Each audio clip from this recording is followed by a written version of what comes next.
Hidup dihayati, bukan dihafal. Inilah sampan bersama saya, Pater Doni Kevi, SVD.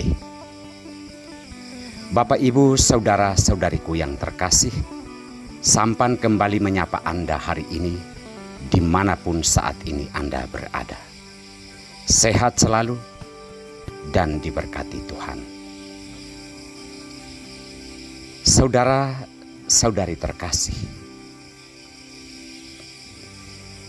pendapat atau hidup yang dihayati sangat berbeda dengan pendapat atau hidup yang dihafal. Sangat kuat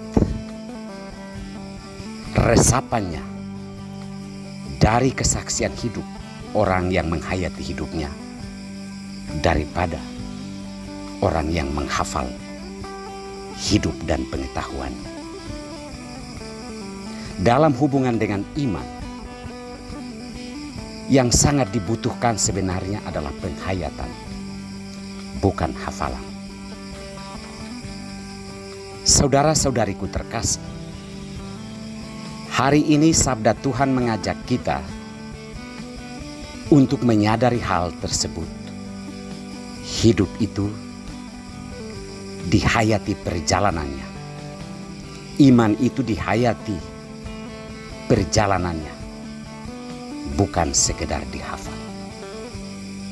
Karena ketika kita diminta untuk mempertanggungjawabkan itu, kita mungkin tidak akan pernah ditanya berapa banyak pengetahuan benar yang kamu hafal, tetapi berapa dalam kamu menghayati kebaikan dan juga kebenaran hidup itu.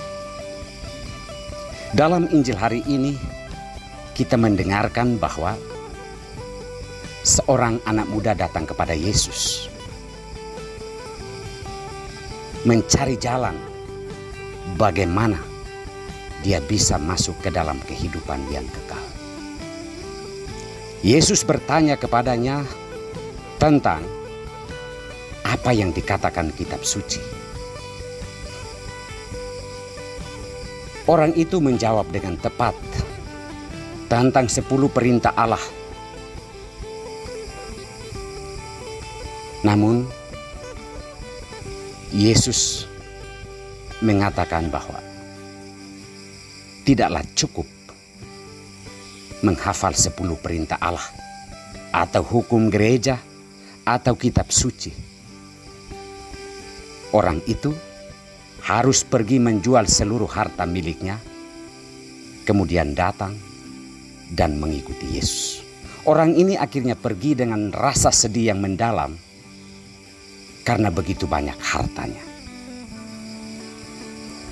Disinilah kita bisa melihat bahwa jawaban pasti tentang apa yang dikatakan kitab suci belum tentu nyata dalam penghayatannya. Apa yang dikatakan kitab suci itu memang sebenarnya tentang keadilan hidup, tentang apa yang dihayati, tentang bagaimana ia bisa menggunakan harta, kemampuan, apa yang diberikan Tuhan begitu banyak untuk kebaikan hidup orang banyak. Wujud dari iman adalah bagaimana kita membagikan dan memberikan hidup kita. Sekuat mungkin kita berjuang untuk itu. Bukan menghafal liturgi, tata gerak, cara bernyanyi, cara menjawab misa dan seterusnya. Semua baik, tetapi nilai terdalamnya adalah bagaimana kita bisa hidup benar dan baik terhadap sesama kita. Itu makna dari liturgi yang kita rayakan atau doa-doa yang kita lantungkan. Saudara-saudari terkasih, bagaimanapun suatu ketika kita akan mempertanggungjawabkan hidup kita.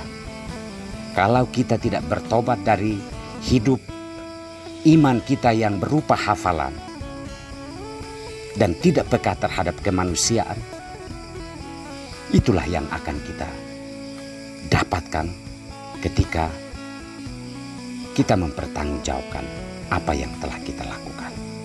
Marilah berjuang untuk menghayati hidup dan iman kita, bukan menghafalnya.